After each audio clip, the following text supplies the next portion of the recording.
Where were you born? I was born in Tehran in Iran, and I came to the States when I was 7. 7. All right. So before you came to the United States, did you have an idea of what you wanted to be when you grow up? Is this a Yeah. universal thing? I know it's an American thing. Yeah. We're always Oh, wanting to yeah. know what do you want to be when you grow up? That's a common question. Yeah, it's interesting. I actually have a really good memory of myself when I was younger, like really young. Like Yeah? 3 years old, I could still remember my memory. But then I started to lose it, unfortunately, in my mid-30s. As you get older now. Yeah, it went to waste. I don't know what happened. But yeah, I did. I wanted to be a heart surgeon Wow. for some reason. At what age? I think I was about 4 or 5 years old. And my Okay. parents and my grandparents would always tell me, you would always say you want to be a heart surgeon. I think there was a few reasons for that. I wanted to be a doctor. I want to help people. To this day, I like helping people. And then I was very fascinated by the heart. So that was the reason for that. Why were you so fascinated by the heart? Yeah, I've never And this is at a actually... young age. This is before you were set. Very 6. young age, yeah. I think it was because of the fact that it was I knew it was the body part that if you lost, you wouldn't live for some reason. Like that, I knew it was that important. How did you know that? Did you grow up around animals or other doctors? How are you thinking about the heart like this at 6 years old? Yeah, that's true. No, I didn't actually. I don't know why that was. No one had a medical complication. It's not like a close family member had a heart issue and I was like, I want to solve it, you know? I don't know. I was just very attracted to it. And I remember when I came to the States, it was the same in an elementary school, middle school, but then that dream started to kind of phase away. And what it morph into? It morphed You're in into... the United States by this point. That's right. Yeah, I came to the States when I was in 3rd grade.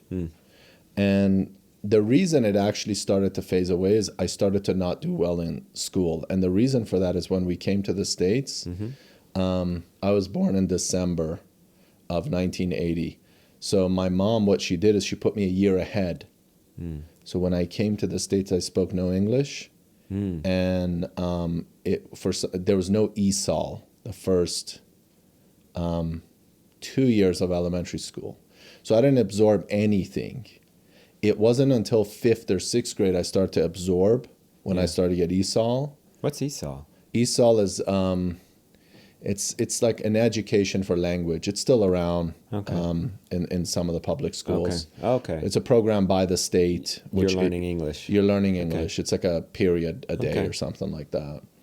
So I started to absorb information in 5th, 6th grade, but then I was kind of not liking school because I was kind of beaten down by it in school, like saying you're not good at it, right? You're under your level is what my 3rd grade teacher, Miss Mullen, would tell me. You're under your level. And my parents... Look at that. You remember her name. Yeah. My parents would really be tough on... Immigrant parents were really tough on me, right? They were like, we came here, changed our whole life, and you're not doing well in school, which I totally understand now. Like, I wouldn't be here today and doing the stuff I was doing if it wasn't for what my parents taught me.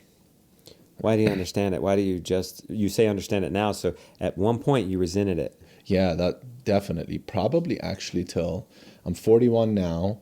I resented it till my late 20s. I knew they were helpful, and my parents are in so many ways have helped me. But since they were strict in school and certain things in life, that made me not like, certain things too much. Like I didn't like schooling too much just because I didn't understand it, and then I was pressured, right? But then as I got older, I was like, wow, everything I have is because of my parents. I was simply lucky because I was born into a good family. It's really true. Yeah, I have, good family, good parents, good uncles. Into your family, did they, when this came up that you're going to be this heart surgeon, were your parents supportive? Or did they say, that's just a dream? No, they were really excited. They loved it. They liked that idea. idea. They loved it. They supported that. Yeah, their son's going to be a doctor. They loved it. Did you ever officially tell them, hey, I'm not going to be a doctor anymore? No, I think I morphed into doing business really early. So I think what the heart surgeon thing shows me now is I was very passionate in telling my family and people that I wanted to be a heart surgeon, and they remember that, but they also see how passionate I went into business at a very young age, which I can share too. We're going to go there for sure. Did they, were they then just as supportive of you going into business as they were you going into it, being a heart surgeon? Yeah, for sure. Okay. Yeah, the heart surgeon was just me super young, and they were surprised why he wants to be a heart surgeon. But I was so passionate about it. We're definitely going to go and get to that, where you got into business. But tell me more about this. Why you said the immigrant parents are hard on their children. Not hard or the right, they just want them to do well in school. I have a Korean friend, same way. He's first gen. They're adamant that he get A's in school. Is that what you're talking about, or are we talking about across the board? Yeah. Perfection, like a holistic way. Is it just something about getting good grades, or do they want you to be overall really high standard? Yeah, overall high standard. I think it goes back to what we were talking about earlier, the hunger pains we were talking about. The immigrant mentality, I feel that I still have in the way that I still run the business, or up to this point, is just instilled in me, just because I feel like a lot of immigrants, when they come over to the States, they're extremely fortunate about the life they have now, and because America's land of opportunity. There's so much here, like no other country is like this. Is the best country in the world, right? Mm-hmm. So when you experience this, and based on what you came from, it's not as equal, right? It's not like, especially Iran's a third world country. It's still, there's a lot of advancement there, but it's not America. Fairness, equality, all the stuff that happens here. So I think immigrant mentality is when you end up from a situation like that to here, you don't take it for granted, because you pretty much had hunger pains. And what I mean by hunger pains is you had to make sacrifices. You didn't have all the opportunities. You suffered a little bit, right? So the same way. So I had the same experience early on in business. It was really difficult. So once you experience that, you're extremely paranoid. When you start to succeed, you're still paranoid. You wake up sometimes like, oh my God, I remember the bad days. And you were telling me you had the similar situation. Yeah, we were talking with your interview of me. Yeah. How I went through the hard times, and that fire doesn't go away. Yeah. That same thing for you? Same thing. And I was actually telling Daniel, I was like, man, Justin doesn't stop. He creates so many types of content. How does he do it? But then when you sat down, you were telling me about that fire. Yeah. I think that immigrant mentality, that's what I mean, that fire. It comes from a void. Yeah. Well, that's why I like hanging out with people like you, because we just made content from 7 a.m. till 10 till 3, and we said, let's go hop on a 2-hour podcast in 10 minutes. You're like, okay. That's right. This is not normal. No, I think we're just passionate. We're also cranking out passionate. content all day today. Yeah, that's right. And we don't need no break. No. I mean, give me an apple. You wanted an apple. Exactly. That's all you need. You're working like a mule. You're working hard. All you need is an apple. Yeah, I have to get my fruit in. Do you have a thing for fruit? I do like fruits and vegetables, yeah. I like fruits more. Do you just like them, or do you believe in them? You know what I mean? You passionate. Yeah, watching your content made me care more for... Really? Yeah, for fruits and animals and stuff like that. I never looked at it like that, but I definitely... I think I've just grown up with my parents. We eat a lot of fruits, actually, in our culture, in Persian culture. So I do like a lot of fruits. So you identified yourself earlier, and you just said it there, Persia. But Persia, forgive me. I would be like you, coming and questioning the farm. Right. You don't know anything about farming.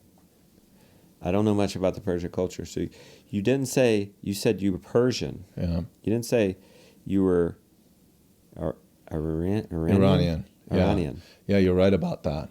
So there's a catch to that. Can somebody be Iranian? Yeah, there's a catch to that. Okay. So it's funny, actually. This is a very long conversation, but I'll keep it short. So technically, the country is Iran, right? And the capital is Tehran. That's where I'm from. Okay. You could obviously be from any city, but I'm from Iran. But Iranians, so first, Persia used to be most of the Middle East, right? And then we lost a lot of ground, and then now it's the country Iran, Okay. which, obviously there's a lot of political issues and stuff there. But if you leave that aside, Persia itself was a really big region. So then it slimmed down, which what is left now is Iran. So the country is Iran now. That's the name. What happens though when you speak to often Iranians like myself, we don't say we're from Iran. No. We say we're Persian. There's a few reasons for that. Mainly it sounds better, right? It's also adopted a lot better in America, right? Really? That's because there was the hostage crisis and all the issues with Iran and America. And Iranians, oftentimes a little bit in the back of their head, they're a little bit shy to say I'm from Iran because we associate Iran with Iraq. Yes. Nobody likes Saddam Hussein, right? So there was the war, there's all those issues. There was Iran's issues with America, which still stand today. So it's a lot easier in conversation and sounds better if you say we're Persian. Yeah. So there's even comedians that make fun of that.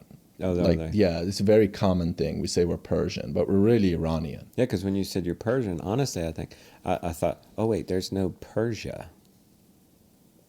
Yeah, it's So what literally a is nicer way of saying, like I'm Italian, something like that. Okay. Honestly, probably the first time I heard or saw the word Persia was Persian rugs. That's a thing. That's right. Is that a real thing? Yeah, Like they're sold here in America, but is that actually a thing? yeah, that's There's a, a culture. rug from Iran. Just kept And its it's a name. superior, really nice. Yeah, it's You a guys have handmade. really nailed that down. Yeah, look, this is made in China most likely. It's no Persian rug. Yeah, Persian rugs are just handmade. They're dyed to this day. And then we have Persian cats. Oh. Yeah, the really fluffy, flat face, flat nose. Oh. Yeah. What else? Anything else? We have Persian cucumbers. Ah. They sell them in Trader Joe's. Do you eat the cucumbers there? Yeah, they're good cucumbers. It's for yeah, real? Yeah, they're Persian cucumbers. Are there Persian restaurants? Yeah. Are they good? Yeah, so the most common Persian dish you'd be familiar with is kebabs. Oh. Kebabs originally come from Iran. Really? So we And it would like, be a lamb kebab, probably, or a goat. yeah, lamb kebabs. We don't eat that much goats. You don't? No, a lot of Arabs eat a lot of goats. Okay. Jamaicans, countries like that. We don't eat. The last time I had a goat, I chipped my tooth. There was a bone So- in it. That's like that's so like horrible. whatever you ate before you threw up because you got the flu. You ain't never eating it again. Yeah, so I have a little bad memory. Yeah, So we don't you ain't eat. eating a goat again. No, we don't eat that much goat, but we like lamb. So kebabs are from Iran. So we like it's rice with kebab or chicken kebab, something like that. You still make that? Do you cook? No, I don't cook that much. I need to. Okay. I'm hoping to cook when I have kids. Okay. Yeah, I heard you're married. Or Engaged. Engaged. Was going to get married this year, but I'm procrastinating. Is she so- Persian? She's Persian too. Okay. She like to cook? She's a really good cook. Okay. Yeah, She cook you kebabs? We don't. Yeah, she can make kebabs, but she can make other Persian dishes, which are Okay. really a lot of stews. She's really good with her hands. She's in dental school, Okay. so she's busy and can't cook a lot. But generally speaking, she's a good cook, but just doesn't have the time yet. Is there anything that you used to eat or that your parents would prepare that you just cannot get? As far as enjoy, First of all, that it's just not first that you can't get unless your parents make it, or you just like can't get because these ingredients are not in America. no, we don't. We don't. Yeah, I see what you're saying. Anything like that? No, I think Indians have a lot of dishes like certain spices that are Okay. not available. No, Yeah. not really. The most unique spice we have is saffron, Okay. which is you could still buy here. Okay. And then I mean, yeah, my parents make some. My mom makes some dishes that I mean, obviously I don't cook, so I can't make a lot of dishes. So Did you have any farming or growing your own food in your culture when you were growing up? yeah, like my dad, we have a good sized garden at our house now. We have Okay. tomatoes, grapes. And that's because he had that when he was there? Yeah, yeah. In Iran, they do a good amount of farming for sure. Okay. We have a lot of good trees. We have persimmon trees. Okay. They give a lot of fruit. Do you have a persimmon tree? You should plant do. one. Yeah, they give a lot of fruit. I It's in really my front easy. yard. Why'd they leave? Why'd your parents decide to come here? My parents went to college in Texas, Okay. and then they went back because my whole family was there at the time. Okay. Now, today, I only have my dad's side, and there's, I think, 4 uncles, 2 aunts. I think 3 of them are there. So 3 families are there. Almost all their kids are here. And all their kids are here, not a single cousin is there. They left because it's just more opportunity for us. It was a no-brainer. They went to college here. And my grandpa was always well off. He did trade. He had a book publishing company. So all my uncles and my parents traveled. And then when they came to the States, it was a no-brainer. I mean, you wouldn't stay in Iran. Iran had the revolution in the late 70s. I think it was 78, 79. They were there at that time. And then they came back to the States. He had a publishing business in Iran? Mm-hmm. What kind of books did he publish? All types of books. He was a book publisher. So he Anything?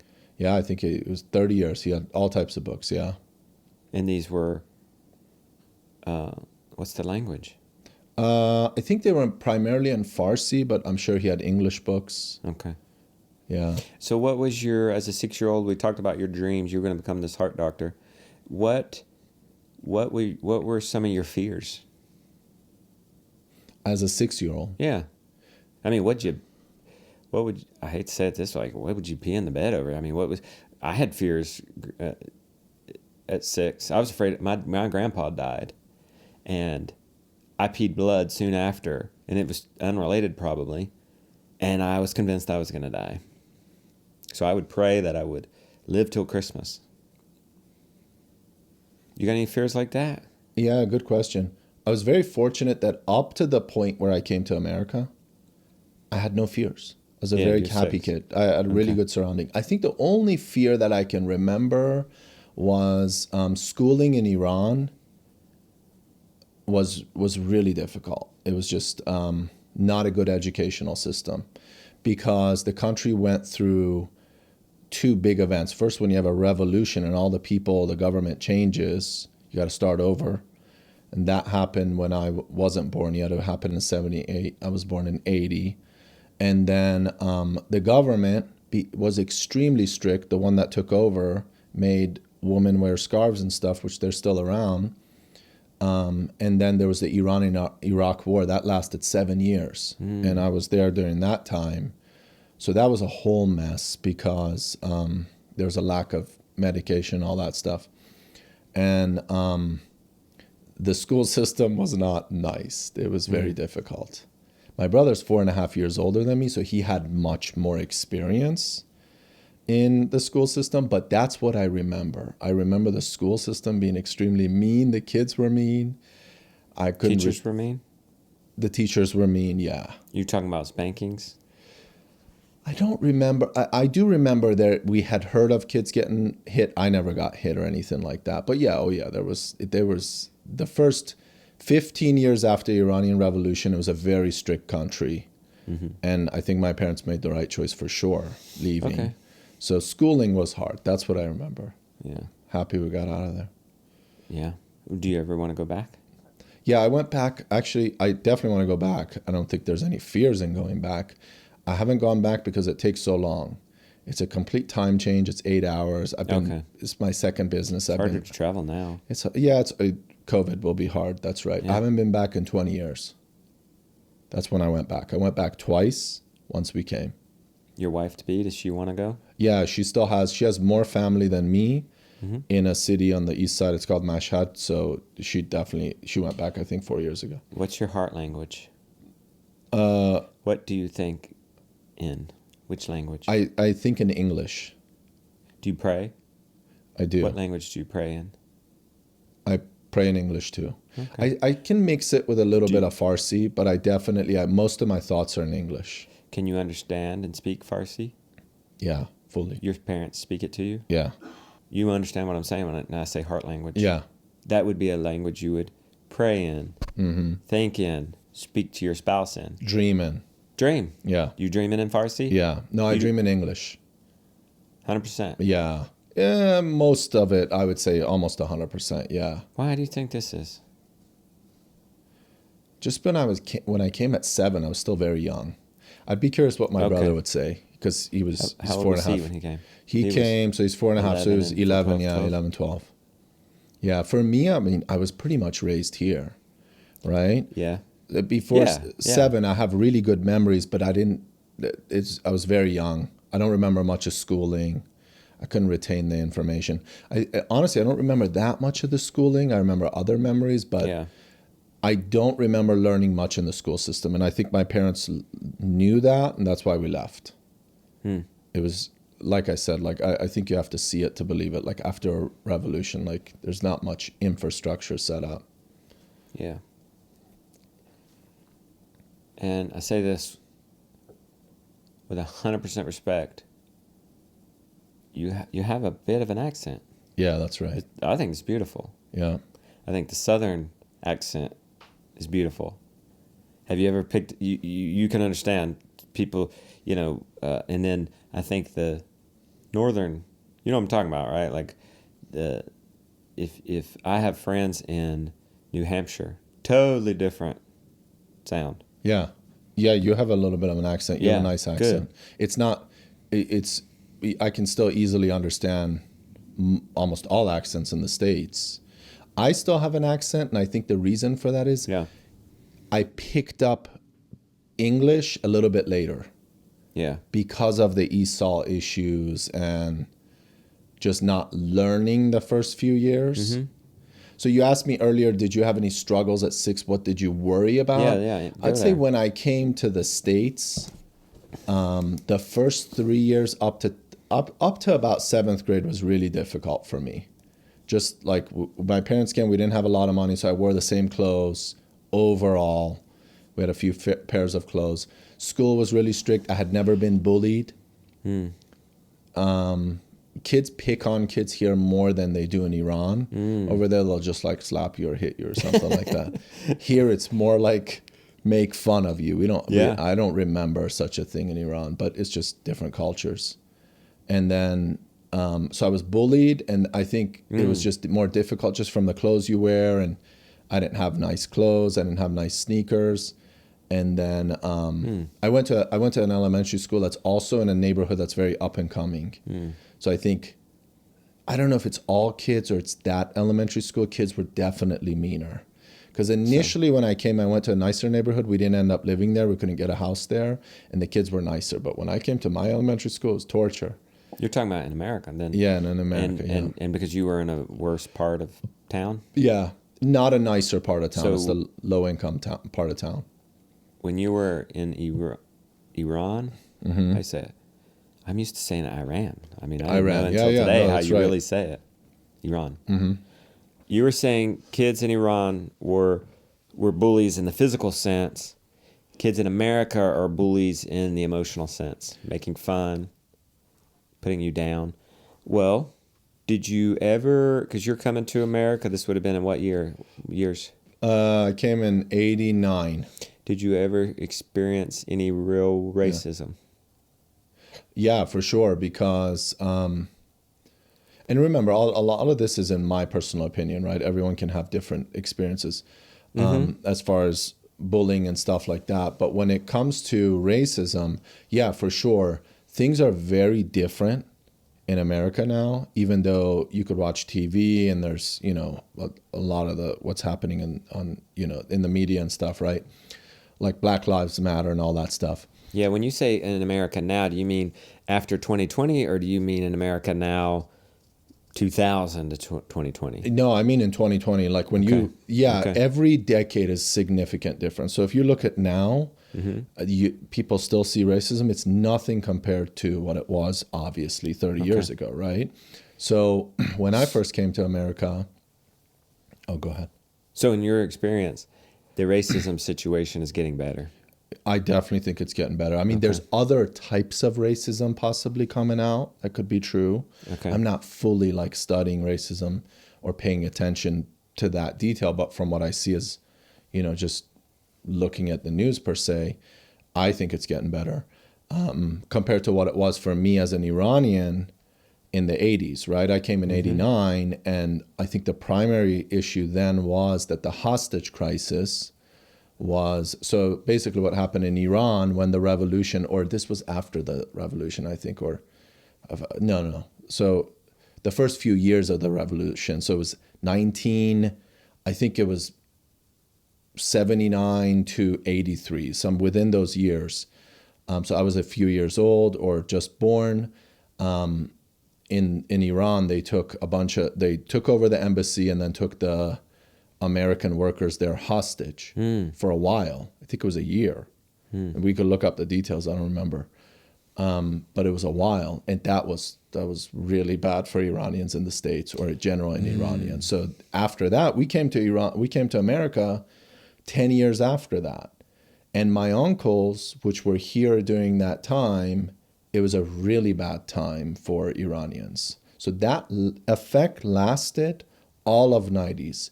In fact, my 6th grade teacher, Wow. excuse me, his name was Mr. Vernstein, Mr. You V. remember these names? Yeah, I remember him well. He was... Is that like you to remember names, or is that because they had such an impact? Yeah, they had such an impact. Okay. But my childhood memory is a lot better than my memory in my 30s and 40s. My fiance gets pretty mad at me about that. What was I wearing that night? I don't remember. So Mr. Vernstein, Mr. V, my 6th grade teacher, he was honestly, not kidding, he was an alcoholic, and it was his last year. He was coming out of retirement. He was extreme. He was crazy. He would kick trash cans, and we had metal trash cans and stuff. He would throw his keys. He was intense. He was not a good teacher for me. And he would pick on me because he knew I was Iranian.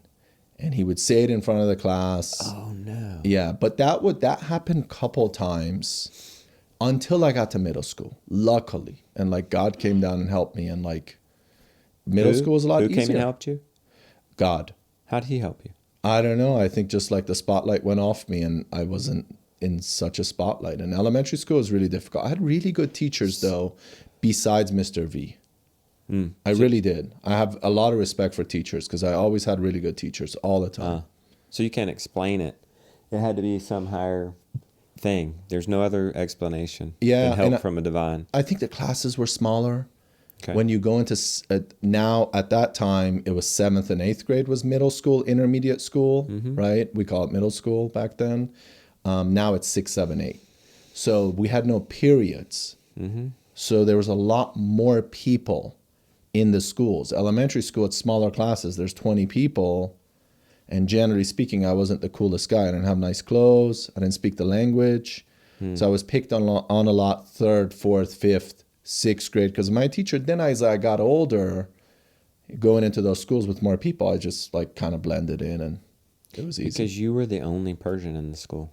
No, that's actually not true. No. There was a lot more Persians. Oh, okay. Yeah, I grew up in Montgomery County, which is 45 minutes outside of Washington, D.C. So we had a very diverse school. Okay. So there was a lot of Persians. I just, for some reason, I didn't have the nicest clothes, and I had a tougher time than other kids in my class during elementary school. Now, I'm not saying it was in any way horrible, but because of the language barrier, and it could have possibly been because I was more sensitive, maybe, I felt it was a tougher time for me. This was bullying, and some of it was racism. Yeah, definitely. And I think a lot of Iranians experienced that in the 80s and 90s. Does that thing, because you kind of linked it a little earlier. You said you identify as Persian sometimes because Iranians is associated with Iraq. Is there some of that going on? That their association with the Middle East, they're making assumptions? Yeah. I think Iran and Iraq, they're very similar names. Yeah. And the lack of, obviously, it's a country all the way over there, right? And both Iran and Iraq in the media are not good, generally speaking, for Americans, right? Okay. So the Middle East in general is a very troubled area, right? Has been for so long. There's not much stability there. And Iran is in the center of it. If you look at it politically today, the government is probably the one that has the most trouble with the states, right? With the United States. It's Islamic Republic of Iran is the actual name. So it's like the religion is a part of the government, which is crazy. The government controls the religion, right? Yeah, that's different than how it is here. Yeah, that's right. So They're at least trying to keep yeah, religion out of so government. it's not an opinion. You don't choose. So that's a religious-based government. That's right. And you said it's crazy. Yeah, I personally don't agree with it. Why is it crazy? Well, I think you should be able to be entitled to the religion and faith you want to have, right? Okay. And then they put it in the school system. And also, there could be reasons where, okay, that's okay for certain people, but I think in the case of Iran, it's been around for that revolution brought extreme people into power, and which you often hear in the media, they're called radicals. So they brought very extreme people into power that forced religion upon people. And whenever you force something, people rebel. Now, I haven't been to Iran in 20 years, right? So I don't know exactly how it is now to detail for the youth, but it's probably not that easy, right? Does that break your heart? I think, yes, for young people it does, for sure. Young people. Yeah, especially for the youth, right? You want them to have opportunity. Okay. Like You're saying the kids that are still there, their heart is breaking. Yeah, I definitely so. They're not happy about it. No. Okay. I'm pretty sure of that. A simple thing, they control the internet. Just think about that. Oh, wow. The internet is filtered in Iran. Really? So that just gives you the answer of how much opportunity do they have. Also, Iran has sanctions against them, right? Because the relations with states and Iran are not good.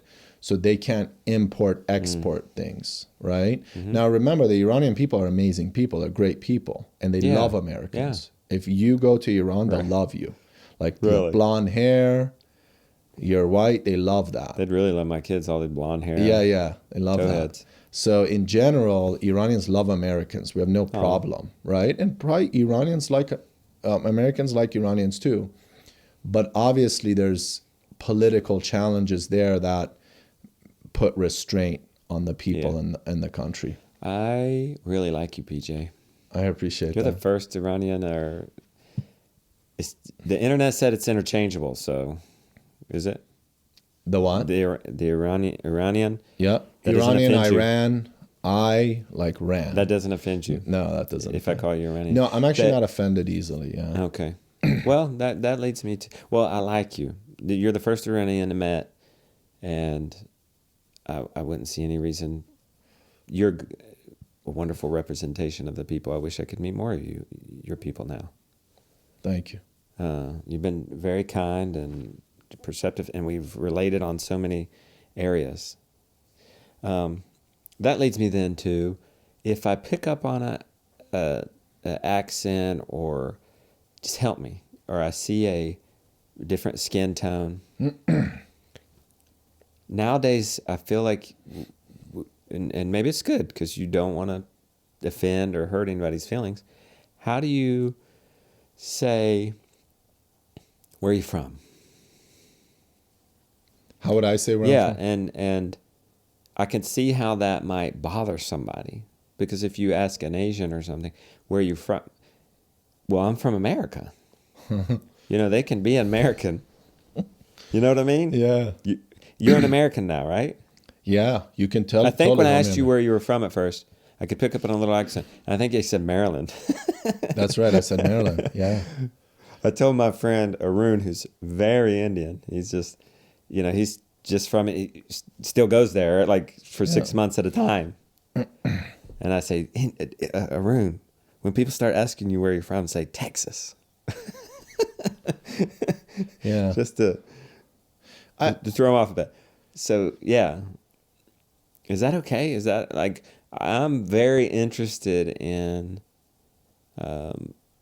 people's cultural heritage. Yeah, and I can tell.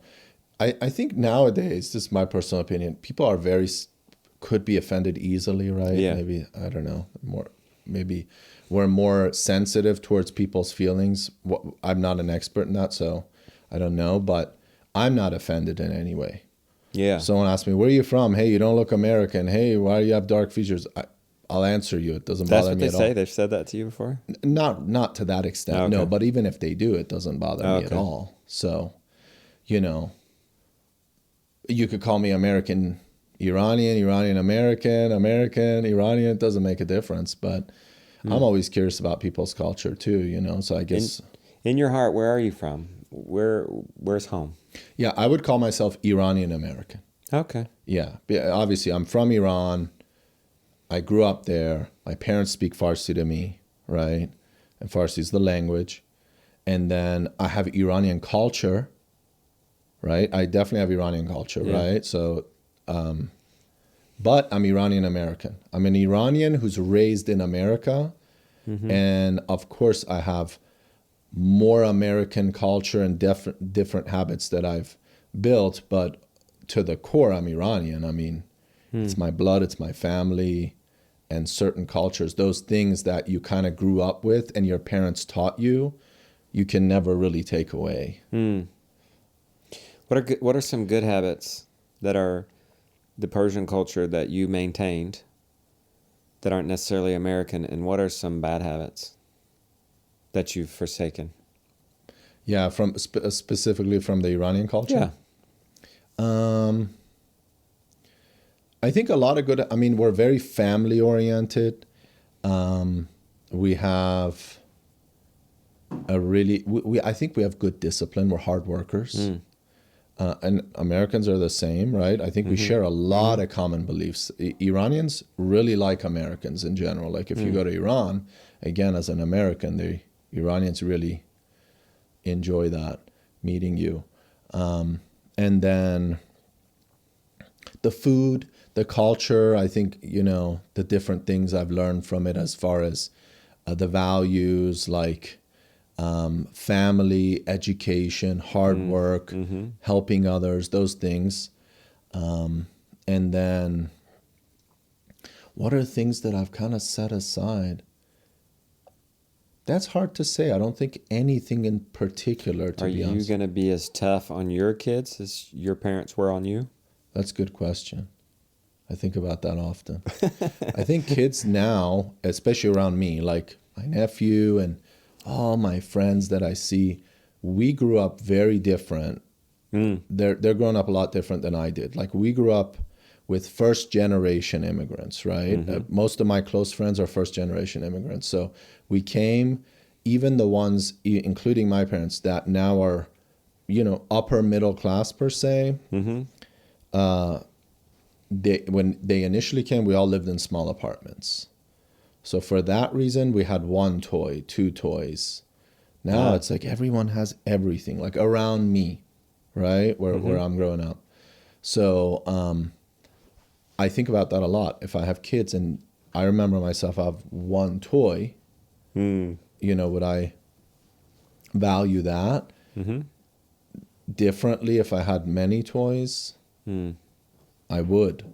Because I used to look at that toy and look at every single part of it and enjoy it and know it and cherish it. Compared to now, you give a toy to like one of my friend's kids, they look at it for 5 minutes and then set it aside. Yeah. So I think often when I have kids, will I also want my kids to have many toys and not value it? Because I totally believe, this is just how I feel. I've seen many successful people like on TV, like, you know, Warren Buffett and stuff, that their kids are actually very successful. But most of them, I don't know if they are. I feel like success comes when you have hunger pains. Yeah. You really keep pushing. You've suffered and you keep pushing. When you're comfortable, you don't push that much. Yeah. You're a lot more relaxed. Have you made any conclusions? Are you going to give your kids a bunch of toys? Luckily, my fiance, she has really good values. Okay. And she's grown up with really good parents that, I mean, she's very disciplined in her school and studies and stuff like that. So I think her as a partner, she'll do a really good job raising kids. And I think I will too. Yeah. So my conclusion is I want to make them work Yeah. for things and not just throw things at them. I'm hoping that's true, PJ. I'm clinging on to that because my dad was more monetarily successful than his parents and living more comfortably, and then I'm more successful than him. What about my kids? I don't want them to be spoiled brats, privileged, or not privileged, not privileged. Because I think you can use that for good. Entitled. I don't want them to feel entitled. And I hope the trick is that you have to work for something. They want these go-karts, and they're expensive.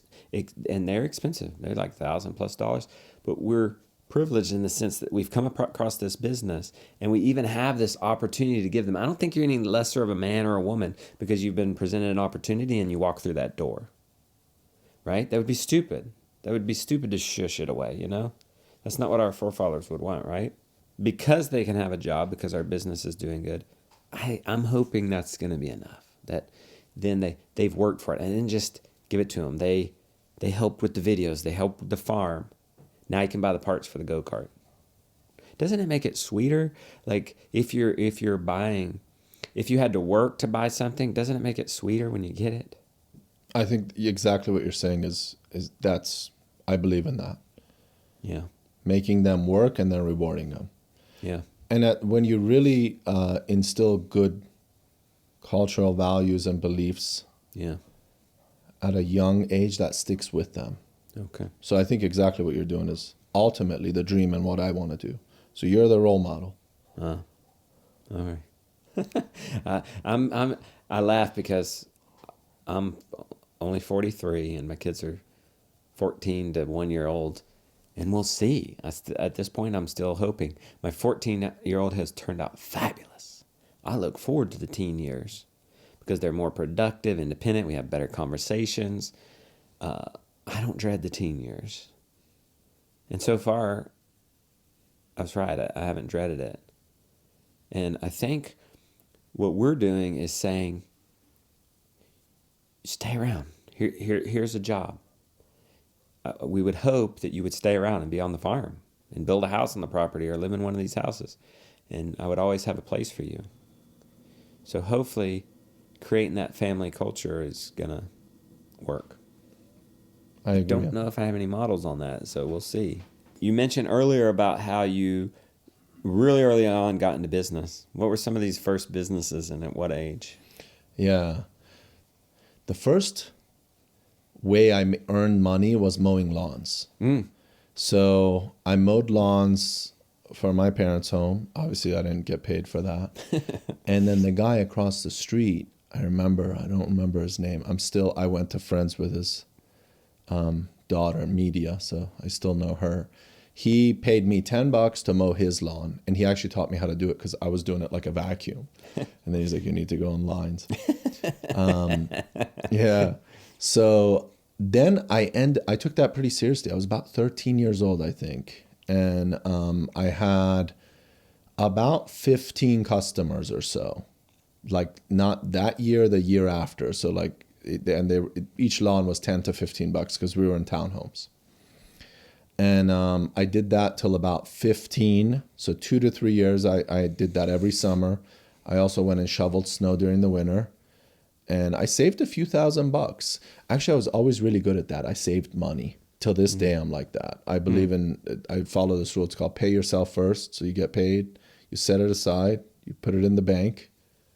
And Who then taught you that rule? I read it somewhere. I think it's that Rich Dad, Poor Dad. And it's called pay yourself first? Yeah. So what it means is when you get money, let's say you get your paycheck on the 1st, you take that money and you set it aside, put it in a savings account. That means paying yourself. Oh. The other percentage you have left is what you can spend on your mortgage, rent, car.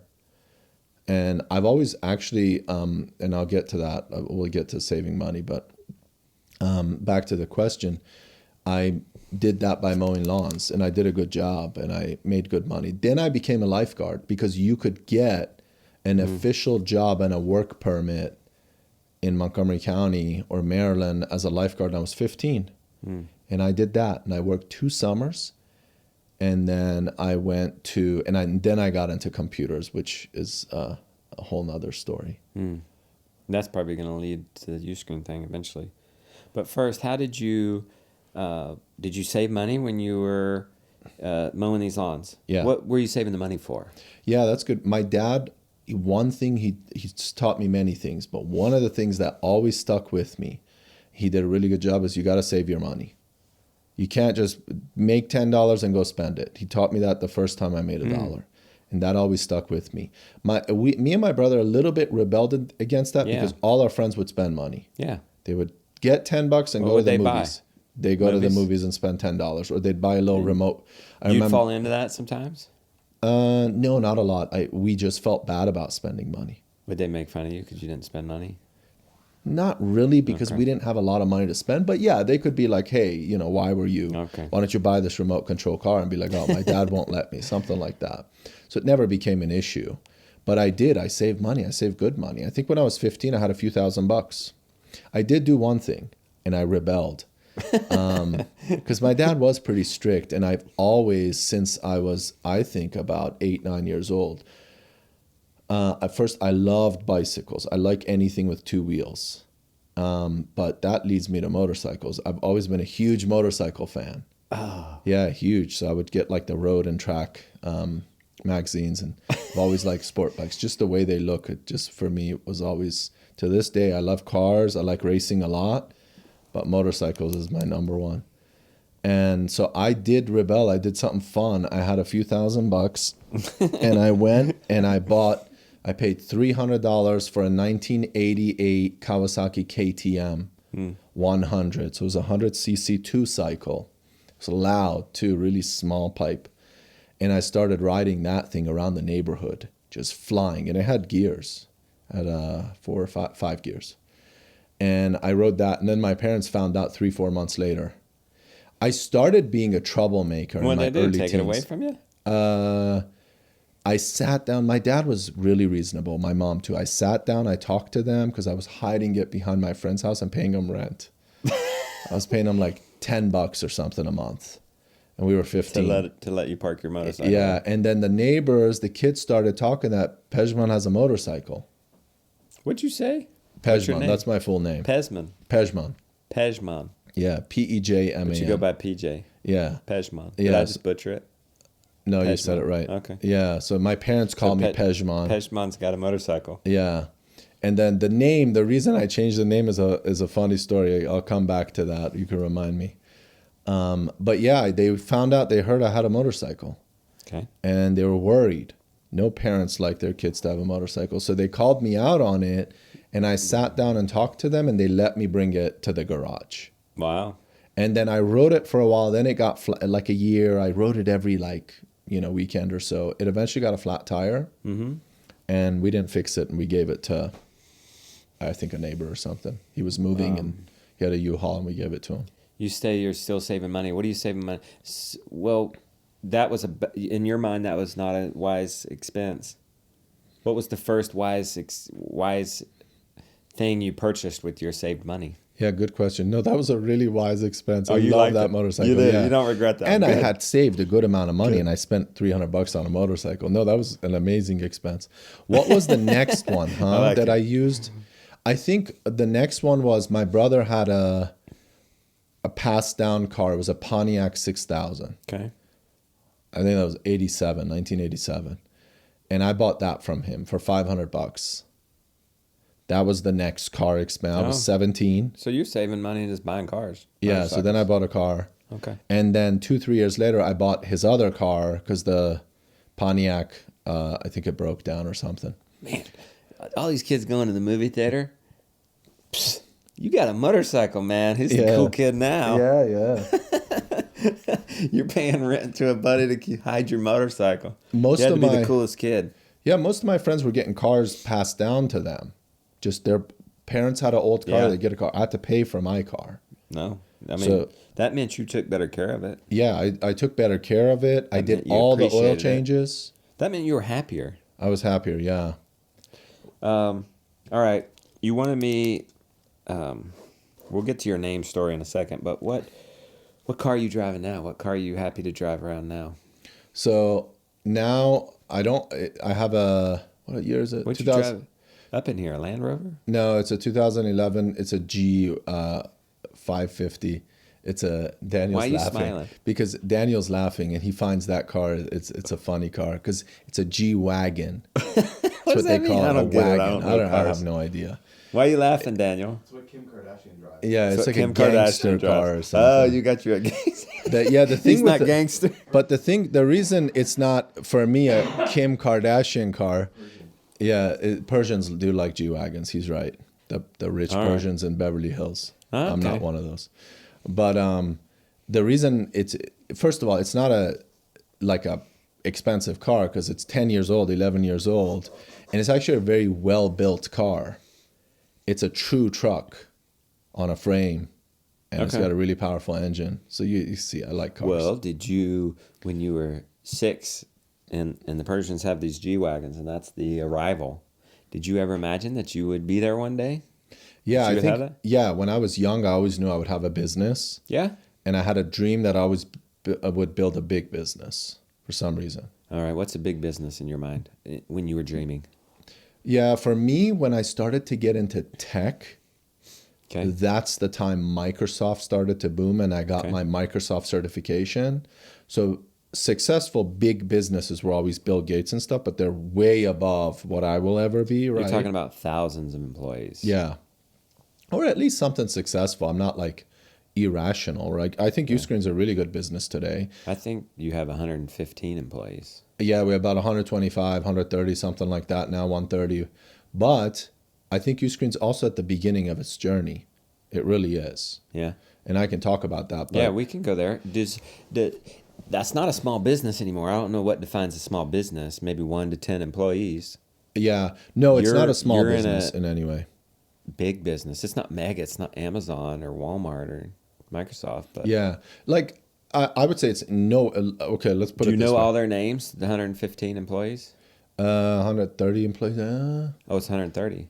Would I know? No, I don't know all their names. Yeah, it's about 130 members now. Yeah, that's pretty big. Do DJ. I know all their names? No, probably not. I would say I know most. I know 80%. Yeah. I think the magic number, if you talk to most CEOs, is after about 120, 30, you begin not to know everyone's name and you begin to not interview everyone. At about the point you are. Yeah.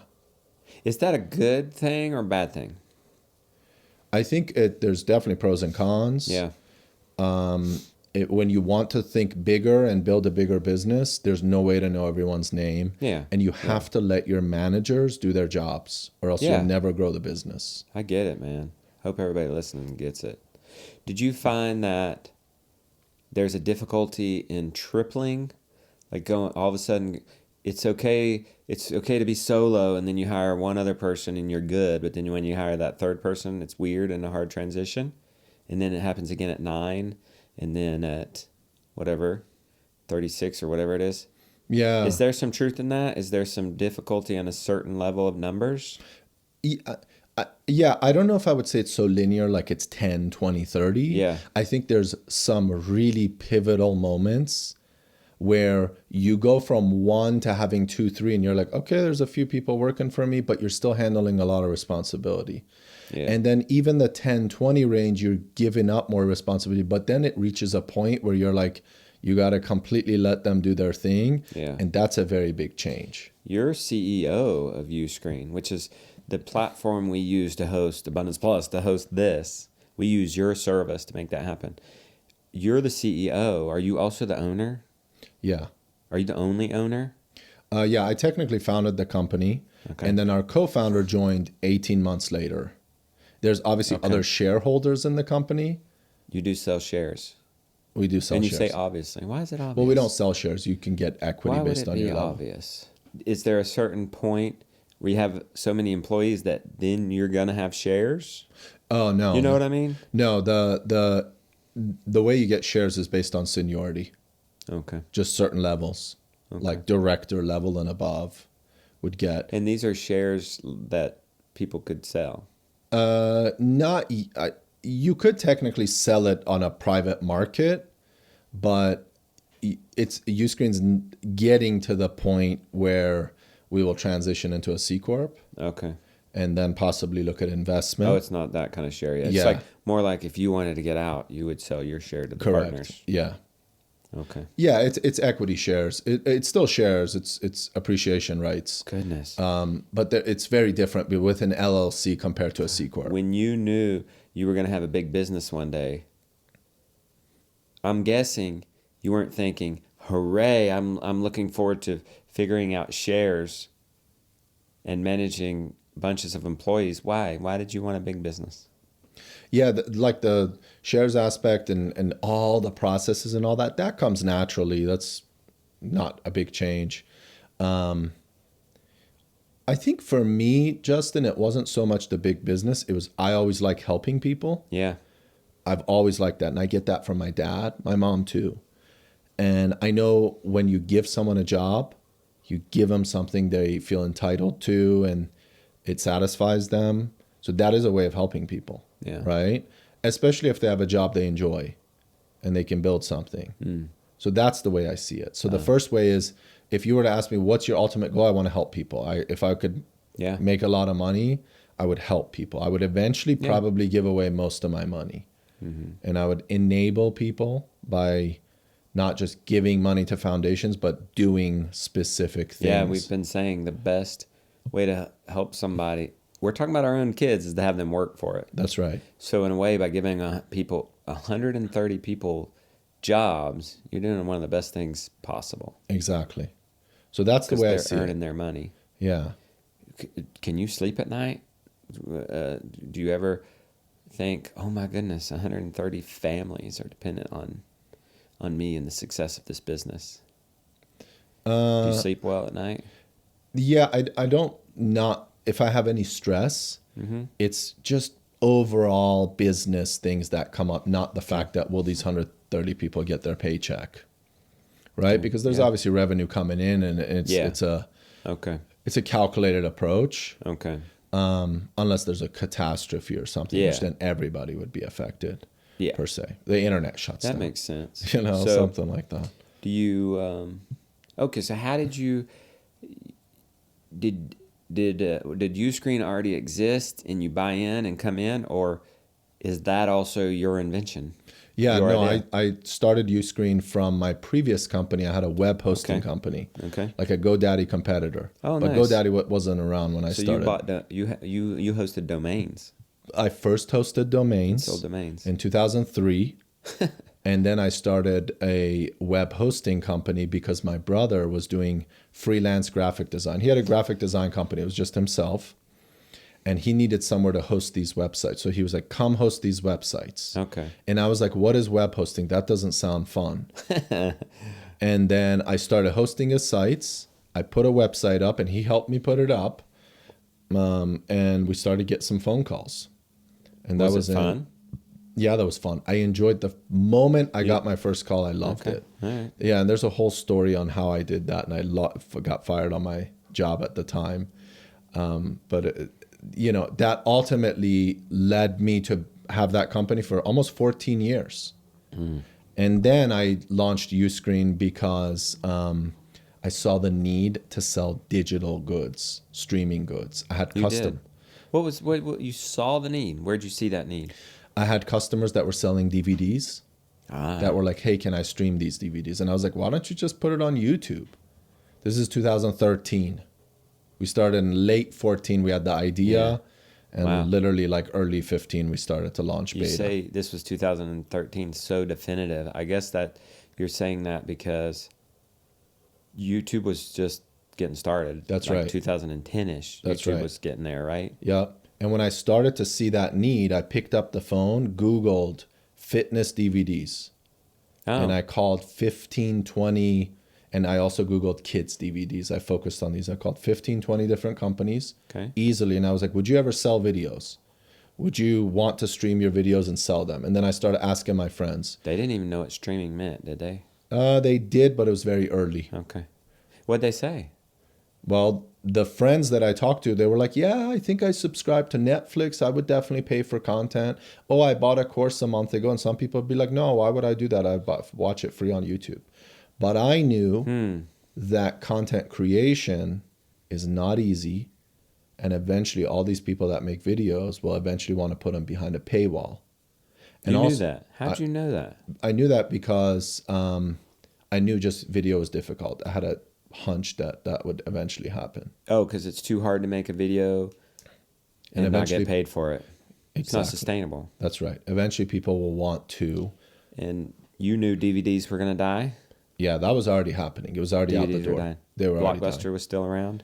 Blockbuster was on its way out for sure. I think it was the end of it. That's kind of all around the same time. Yeah. And Netflix was starting to get some traction? Oh, it was already Did traction. you ever see? I felt like it's easy to sit here and call it now, but I remember thinking Netflix at first, it was a great idea. They're sending these DVDs, but I do remember thinking we were to the point technology wise, it seemed like, why aren't all the movies just online? And I thought maybe there was, maybe there's some legal rights type of stuff going on with Hollywood and the film, the production companies and stuff. But maybe the streaming capability wasn't there on that end or the consumer end, because you're talking about dial-up. You're not streaming on dial-up internet. No, at the time we had good internet. Oh, Yeah, this is about 8 years ago. So internet was good. okay. Internet was good. Internet was good. DVDs were dying. You said, I know content creators are going to want a paywall.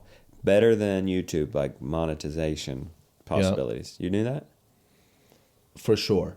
There was multiple signs for that. There was Netflix.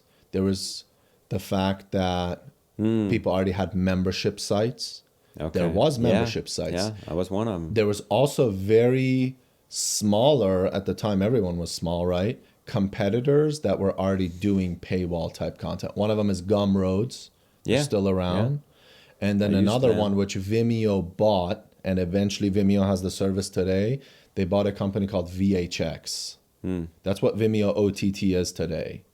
It's VHX, which is a super basic cookie cutter service. And when it's kept that way. They haven't updated it at all in 6-7 years. So they were around, but they weren't doing that well because the creators were pretty much artists, the founders, and they were focusing on indie filmmakers for the most part. Yeah. And they weren't making money. And I knew that because they would publish their numbers on their website. They were actually very ahead of the curve. They were very transparent, very smart. Who was publishing their numbers? VHX was. Oh, VHX. So we knew they were, like, I remember in a period of 2 years, this is like 2015, they had only made about $1.5 million. And that's not a lot for a software company. And I was like, wow, maybe there isn't a business here. And eventually Vimeo bought them, which was a really good sign because Vimeo bought them and made things popular. They made overall the service popular. You seem to go the fitness route. Why the fitness route? So that's a good question. We actually never went directly the fitness route. We got a lot more fitness customers initially, especially larger ones. And the reason is just fitness workouts were one of the first things that came online. And on YouTube, they were very popular. So they were already launching membership sites. We just got lucky. We got some big fitness customers initially, and then everyone found out, and then the fitness ones started to come on board. What is fitness now? It's a fourth of our business, maybe a little bit more. So that's pretty big, though. It's still pretty big, yeah. Is there another big chunk? Is there a runner-up? Entertainment, educational content, kids content. Yours is entertainment/educational. That's a big one that's moving forward really well. Let's go back to your name story because I don't want to miss that. So how did you get the nickname PJ? Yeah, so and I'll go back to the work stuff a little bit too, which will make sense with the name. So I was lucky because my dad got me into computers really early. So my dad has his own business, and him and my aunt they're partners pretty much. And he first did computer sales. We went to California for a year when we moved from Iran to America. And then he couldn't find a good job there. So my uncle got him a job in computer sales. And my dad's always very technical. He can fix anything. So he would take me to his office and I would learn like basic computer stuff. But then he came and launched his own business with my aunt. And what he would do in the early 90s, they started in 1991. Dell wasn't around yet. There was Packard Bell. Okay, I don't know if you've heard of these. And then Gateway 2000, I think it was. So we would build custom PCs. That's what he would do. Hughes Network Systems and other companies would order 100 orders of PCs from him. Right now, they order 100 laptops or, you know, desktops and stuff. They would order 100 towers or desktop machines, and they're big. I don't know if anyone's seen like a gaming machine. They were literally that big. And we would custom build it. And I was just 14, 15. So while I was mowing lawns and a lifeguard, I would be in he has literally an office this big, and it has very small windows. And I didn't like it at all, because back then, being technical and being in the internet was not cool. And obviously I was young. I wanted to be the cool guy. Seriously, being into computers and stuff was not cool in the 90s. Bill Gates was frowned upon. His software was very buggy. No one liked Bill Gates. He had the issues in the news and all that stuff. So I started to learn PCs with him. And then that got me into going into Best Buy. And I think I was last year in high school. And I went and worked at Best Buy at the Geek Squad, which was at the time called PC Tech. That's what they were called, PC Technician. It was literally PC Technician at the top. Then they named it Geek Squad. And that's where I started to work on a computer. That was my first job where I was actually servicing. And I knew what I was doing. I couldn't believe it. The stuff my dad taught me, people were bringing their PCs in and I was fixing it. And I was like the least geeky looking guy there. It was kind of funny. And from there, I went to Montgomery College, and I was part-time. I did full-time for actually a year, and school was too slow for me. So I got 2 years of school done. I never graduated college. I did 2 years of school, and it was too slow for me. I couldn't take it. I really could not take how slow college was. I was like, why do I need to study these subjects? Because at work, I was so ahead and thinking so ahead of everything, where I went to school, it felt really slow.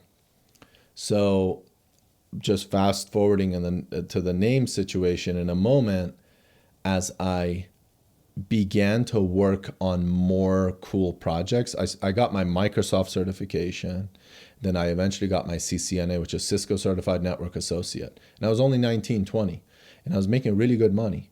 I worked in the Pentagon for a while. I was making anywhere between $30 to $60 an hour as a contractor. I would work with consulting companies and jump to different jobs and do networking.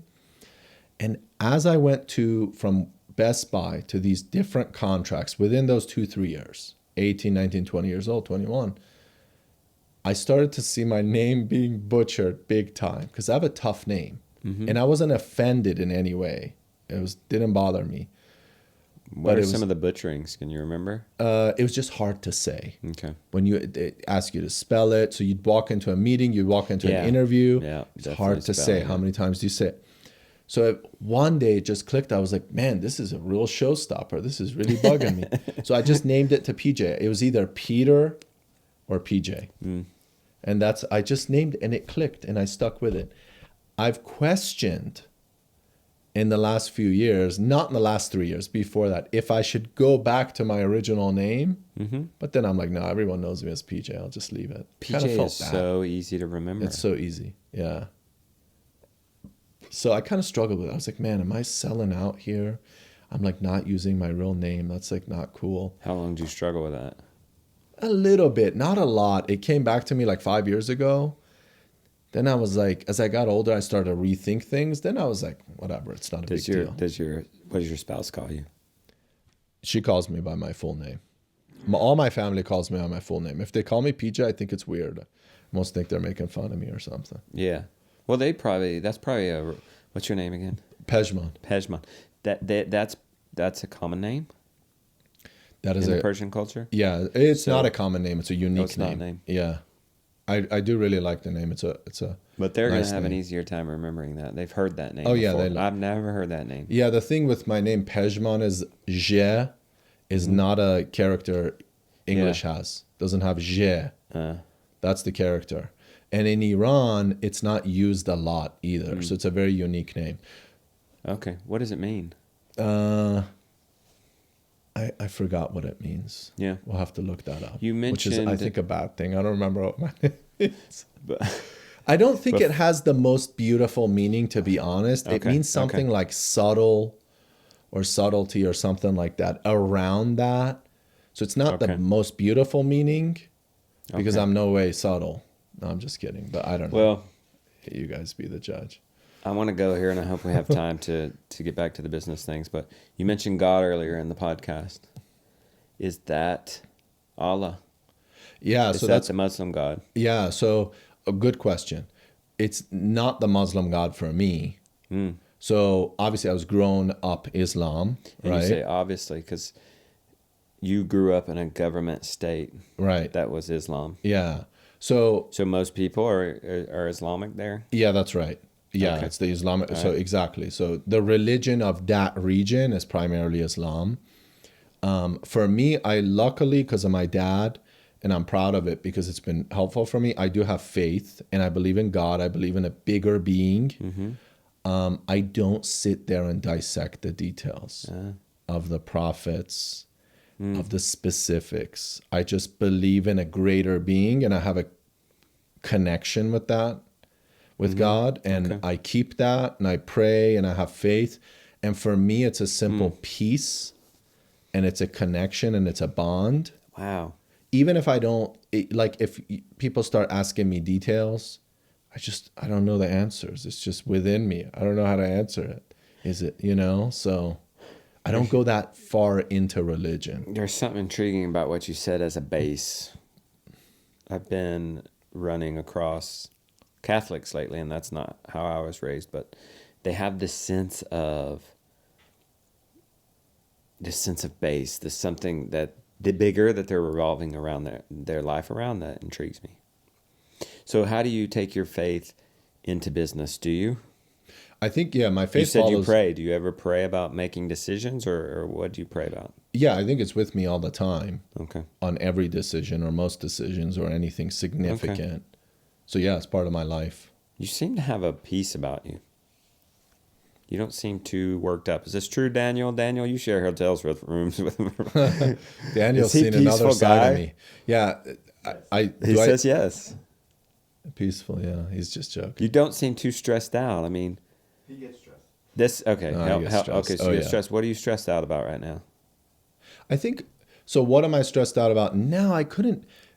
Overall, there's too many things. I would say it's Okay. probably Yeah. a series of just business things.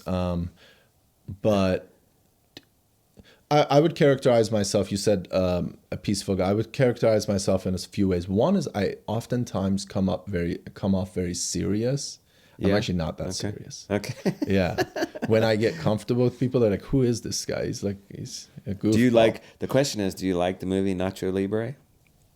I haven't seen Oh, that. come movie. on. You got to see that. No. You have homework now. Yeah, I got homework. Nacho Libre. Have you If seen you're it? not Daniel? serious, you got to watch that movie. Yeah, he's seen it. Daniel's. So Daniel, what's the last thing he's stressed out about? The decision to post videos Yeah, somewhere? yeah, he's right. So Daniel and I, we were really close, but we obviously were remote. Like if Nick, our CTO, was here, he would tell you yesterday what I stressed about. CTO, what's it stand for? Yeah, so that would be Chief Technical Officer. And Nick, he would tell yeah, you what you're Nick, stressed out about? Yeah, oh yeah. We share offices and we're really close friends. Okay. He's the guy that builds UScreen. So if there's ever a Oh, okay. bug, Yeah. write him. His job is to fix the bugs. That could be his stressful. job is to build the software, but yeah, the bugs would be his Okay. his side too. So somebody asked Tony Robbins or something about his stress level, or if dealing with stress. He's got 1,000 employees, so he said, and I'll apply it to your situation. You have 115 people working for you today, right now, still at work. What's the chances one of them is screwing something up? That's a good question. So as an example, one of our not key people, but someone who's a manager just put in their notice in the last week. Did Yeah. that cause me a little stress? Maybe a little bit. But then again, the company, once it grows to a certain point, it has different issues. You see, so like little stuff like that, unless it's a, God forbid, sexual harassment charge okay. or some legal issues, like you don't worry too much about stuff like that. But like what you were saying about Tony Robbins, what happens with these 130 people is there are a lot of issues come up and I deal with a lot of stress. But one thing I learned, and I think this is something I listened to recently, they asked a really successful business person, what's the one thing you need to be able to do really well in business or to be able to build a big company or grow in business. And he said pressure, to be able to put up with pressure. Okay. So that's why I seem calm now, or calm in general, is because there's so many things in my head that I've learned to not show or deal with, but there's absolutely stuff that comes up that keeps me up at night. So a film shoot like today, it's kind of like going to summer camp. You just get immersed in it and you kind of forget all your troubles. This is 100%. What kept you up at night last? The decisions in the business that we make today are very different than the decisions we make a year ago, because the company is a 20 million a year company now, and we want to build a 100 million a year company. You want to? Yeah. I think that's what our potential is, to be honest. Can you handle the stress of a $100 million company? I think I could, yeah. Because do you want the stress? You want that pressure? Yeah, I think if it didn't go, would be more pressure. Oh, yeah, okay. Yeah. Growth. Yeah, You're more stressed if you don't grow. Yeah.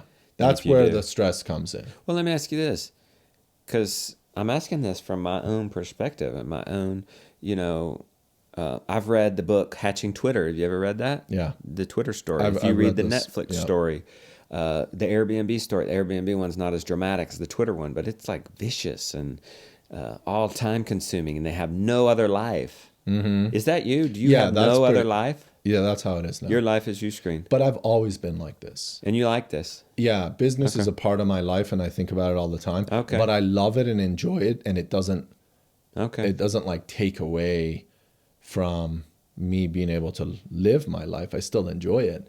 But I would answer that differently with the last statement I made 2-3 years ago, or 3 years ago. The first 5 years, UScreen is 8 years old today.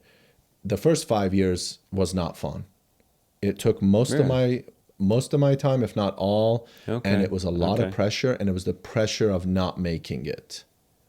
Or building something good. Are you wasting your time? Are you not? That's not fun. Now it's more fun.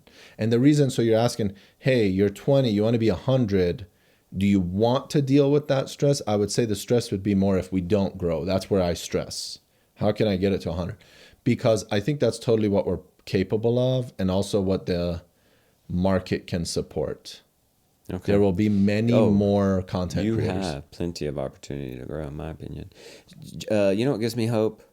Jeff Bezos sleeps 8 hours a day. Oh, yeah. I sleep 8 hours. He's adamant about that. Yeah, I sleep 7 hours. 7.5 I get groggy. One of the richest men in the world. And his idea and theory, or what I've heard is, he'll make 6 critical decisions a day or something. Yeah. And that's what he does. Yeah, that's I think he even said a week. Oh, maybe it was a week. Yeah, a week. That's right. And that's what he pays himself, basically $5 million an hour to do. Right. Yeah, this is true. Exactly. So that kind of gives me hope, because I think about Abundance Plus, and I am a founder. Just because, I don't... People are independent contractors for me, my employees. They're not official employees or whatever, but they're full-time contractors or whatever. The growth, thinking about growth, but also being nervous about it and not wanting to be consumed by it and ruin my life and still have a balance. So you think it's fair and able to say, I'm going to work 8 hours a day, and I'm just going to be so smart with those 8 hours and surround myself with wonderful people that I can grow this level without killing myself. Yeah. Or being all consumed. Do you think that can happen? 100%. I would answer it this way. I think growth solves all issues. I like this. If you grow... Tell me more. Yeah, if you grow, you can hire good people and pay them well. Okay, yeah. Which then carry a lot of weight. Wow. So the reason Jeff doesn't stress is because he has a big company with a lot of layers, and he only needs to do really important things, a few of them per week. It's the same for me now. A year ago, I had to do many things that would stress me out. Now I have smart people that make those decisions better than me, right? So in business, what you want to do is hire people smarter than you. Oftentimes, people think it's the opposite, because if you hire smarter than you, they're going to steal your ideas and then launch their own business. I mean, technically that could happen, but if it happens, then that person, How do you retain a smart person? I think if Or you, talented. You could say the same thing with talent. You want to hire a talented yeah, or artist. I think when you have something cool and you absolutely have something really awesome, people will want to be a part of it. Yeah. That's the way to look at it. So where do you go? Where do I go from there then? You just tell the story. Hey, Mm-hmm. I'm Justin Rhodes. I have this YouTube channel. I have Abundance Plus. We're going to build Yeah. the coolest streaming service. We already have one, but we're going to build the biggest streaming service Yeah. around homesteading, and you're going to be able to be a part of I it. like how you said we're going to build it. Like, Yeah. I'm including the audience on there because I have this weird line to walk because I started out of this homesteader and just filming this homestead content, but really all along it's been a business. And I need to take people along on that business journey and continually remind them in some way that this is a business. I'm actually more than just a homestead. This is a business. And so you're seeing the behind the scenes of building, you're seeing the behind the scenes of building the app and Abundance Plus. And I need to keep doing what you said. It needs to be a journey with them. And it is. It needs to be a we. That's exactly what it is. That's how you have to. It is a we story. What you said about hiring people, it's interesting, and I don't know if you agree with this or not, but early on, we would outsource. When we got back, we went on the Great American Farm Tour. We went to 50 states in 10 months, made video every day of the journey. And we came back, of course, we're tired, beat up, health to ramble. We hired somebody to help us in the house, full time. And a friend might say, how do you afford Anna? I had one word answer. Anna. It was never that we had all this money sitting around. Oh, how do we make our lives easier? It was, how do we grow? Well, if we bring in Anna, I'm spending less time on domestics and can create more content.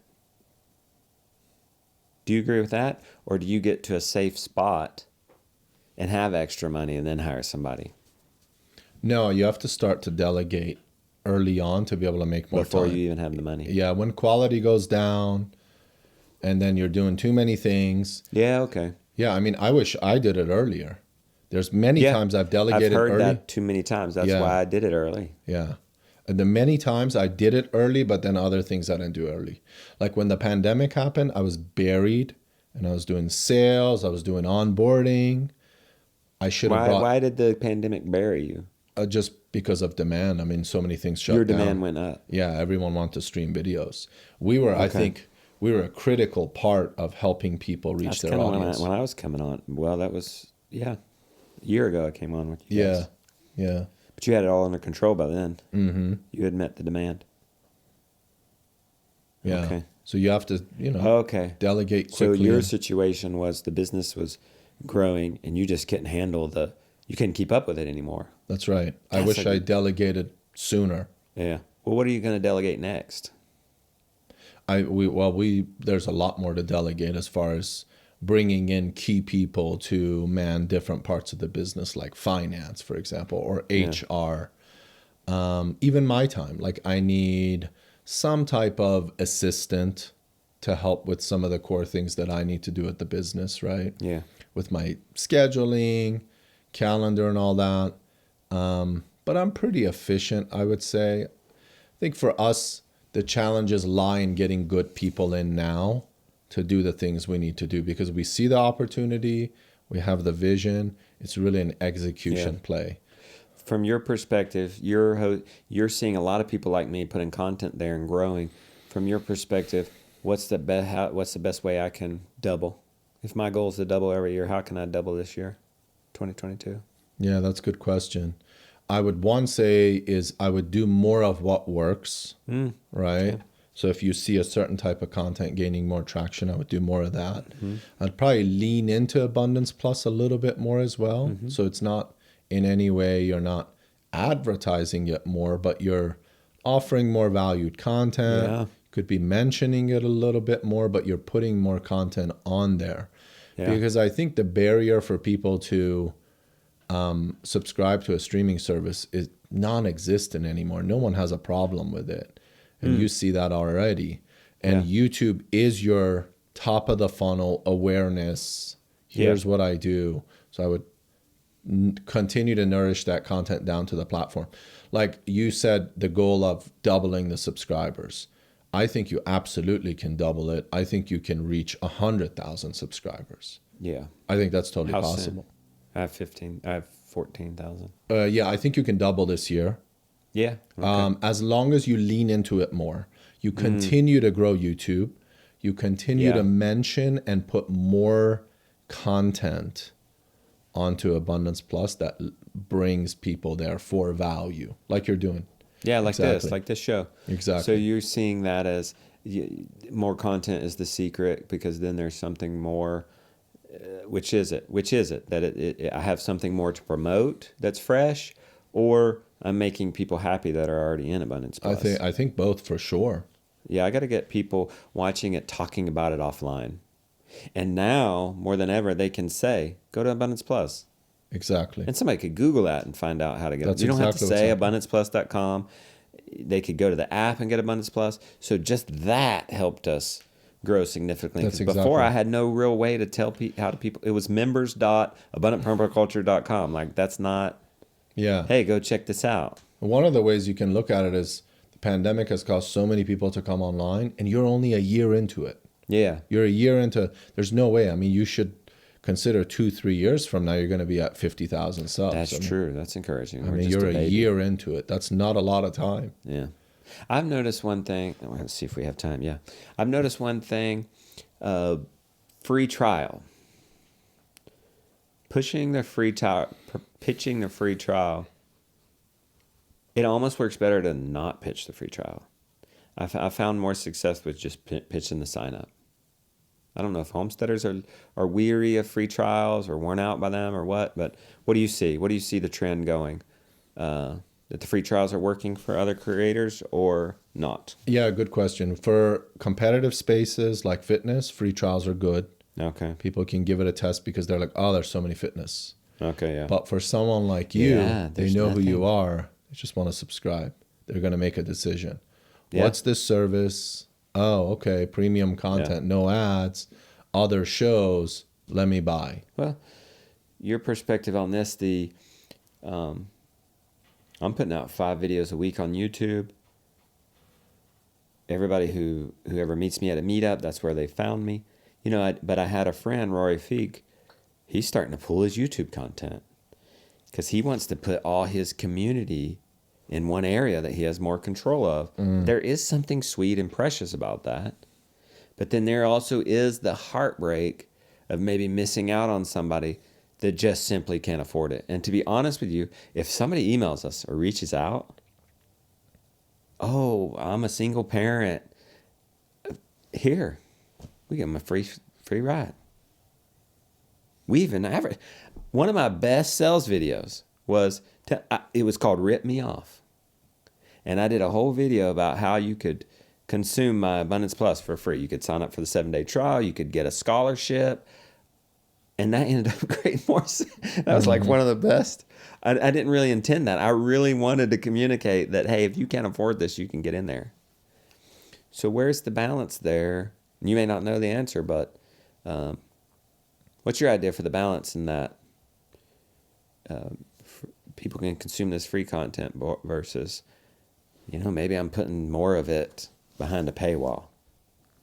I think you have so much content on YouTube and you're going to Yeah. continue to nourish it Yeah. and tell the story there, that as long as you continue to offer that content, even if you lower it a little bit and put more on Abundance Plus, I don't think anything will change. Yeah. I think the key is you're offering value in your content, and the people that enjoy it are willing to pay a few bucks, especially be a part of the community.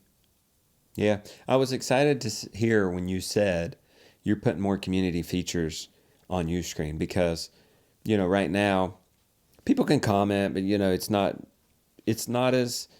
it's a safe place because we can show the content we want to show. There's not as many rules that YouTube would have. So it'd be really cool. There's comments, but it'd be really cool if and when, and you're talking about doing it, folks can get in there, know when their comment has been replied to, that type of thing, that's golden. That's going to change things big time for me and my audience as well. That's right. Because a lot of people are coming to it for community. You've picked up on that. How did you pick up on that? People are, because you're an OTT platform. Yeah. Not all of them are going that route. I Yeah. mean, you'll see somebody has watch parties. Who's that? Netflix, Discovery. I don't know. They'll do watch parties where you can invite friends to watch, and that's kind of creating community. But you're wanting to beef up your comment section. You're wanting to actually create a Facebook-like community area. Yeah, the community's already created. It launches this quarter. So, man, why didn't you launch that March 1 year ago, man? We have to build our own. Yeah, it's in the works. It's going to look good, though. We'll get you migrated. It's going to look good. The community we've been hearing for over 2 years. So it's ultimately what UScreen is going to be and is an all-in-one monetization platform. So it's the full system. It's not just, hey, we give you the apps and you can sell subscriptions. It's you have your community, you can monetize, you have your apps, but you have all your marketing tools. You can build a website, you can host all your content. It's the all-in-one place to host your online business. Yeah. Right? Your creator CRM. Good. So that's ultimately what it is. And the core is there. So it's a matter of adding those pillars. I would say, like, we have donations coming out, right? So if you do a live stream, someone can donate to you. Yeah, just like YouTube does Super Chat or Super Chat, exactly like that. That's cool. Community is a big part of that. And that's a whole engineering team that's been at it for almost a year and will continue. And that's going to really sprint forward. One thing that we put in our community area, and I don't know if it will make sense for you guys, but a map where people can list themselves and we can find each other. I actually found our newest farm sitter by going to the map. Wow. And contacting a fella 30 minutes from here. Saying, hey, would you be interested in the farm? Got him. Wow. He came out, tried out. And I'm like, let's do this. Next week he's doing it while I go to a show. Wow. That's great. Yeah, those requests are exactly what will enable us to build cooler things. Yeah. Some type of location tracking is exactly what is. That's cool. I think that's how we stand out from the mega guys. That's how we beat the $150 million budgets that Netflix is putting into some of their shows. That's how we beat it. Because then we can have a $15,000 budget on a show, but people being able to interact there with the people in the show. You know, I was inspired by the Chosen app, not because I just saw the future of the way we consume entertainment, just going direct. You don't need a TV channel. You don't need a YouTube channel. You don't need a network. You can have your own app and go direct to the people. But then the marketing of it, if you donate a certain amount of money, you can come and be in the set. You know what I mean? You can come watch. And then if you get to this level, you can like come be an extra in the film. Wow. That's the future, isn't it? This interacting, it's realistic that a member, we'll have workshops. Well, who am I inviting to the workshops? I'll have real live workshops like butcherings, and we put out a Google form and people can apply and come do these workshops. That is definitely the future. That's an interactive medium, isn't it? More interactive, correct. Yeah. So this is probably a good place to end. We're talking about the future here. You're talking about bringing more community aspects to it, which I'm very excited about. What's next? Is that the big what next, or is there something else? No, there's a lot of good stuff. Okay, a lot more built-in marketing tools. Okay. Because the audience is there. They're coming to the site. How can we keep them? Yeah. How can we email them? We have a email blast feature coming. Yeah. So inside of the platform, you can email your users. Okay. That's a big one. So a lot more email tools, a lot more community. That's its own product inside of the platform. People can opt for it. Mm-hmm. That's right. A lot of opportunities on the website and building themes. Yeah. So you can add pages, landing pages. More design options, I imagine. That's right. Capture emails, email your users, opt in. So you deal with this balance also of, I have this balance of, well, I want to market, but I also want to make the existing thing better so we have retention. That's right. Retention But is you have key. to figure out how to balance that. Yeah, and How do you balance it? Well, I think just building product in general is not easy. So you have to balance based on requests, based on its impact, based on how much it'll help your users. It's harder to measure. It's harder to measure retention and how much they appreciate a new show or a new video or a new video podcast versus I launched spring registration and got this many new members. That's really easy to measure. Yeah, that's right. Yeah, but we have some tools on our side that we can see certain things and see behavior and collecting a lot of data, and that helps us build. Yeah, you do. Really cool software. I actually say this video podcast is really popular because I can see the amount of comments that are on it. Yeah, that's true. And in the near future, we're going to have video engagement graph as well. So just like YouTube, you can see the retention of how much your users, where they're dropping off. Is there a need for a podcast option? Right now people could consume this podcast wise. They'll go into the Abundance Plus. They can actually download this video and then just listen to it. Have you thought about that at all? That there would be a more or a written section where you could, because we have we put in our community, we had to build something to where people can go and get our plans. Because right now we had to put like a 15-second thumbnail video, and then people could see the plans for PDF downloadable plans in the descriptions. That was our hack, to put our plans on UScreen. Yeah, other form factors will definitely happen on our radar. So podcast section. Okay. Audio is exactly that, as well as some type of easily written. Community is another form factor. Yeah. Right? So that's definitely the case. All right, good. All right, anything else? No, that was fun. Folks can find you obviously at UScreen. They could create their own platform. Yeah. You had fun? I did. It was great time here. I appreciate you hosting us and our team and feeding us amazing food. I don't think I've tasted food that good for a long time. Good. So you're going to go away energized. Yeah, I mean, I told you it's always been a plan for me to have a farm, and the fact that I can hire a farm operator is, I think farm keeper is ideal. When you are ready, let me know, and I will pass it before the community to apply for your job. I appreciate that. There are a lot of folks that would love to have that job like that. Awesome. I appreciate that. Thank you. All right. It's a pleasure. Thanks.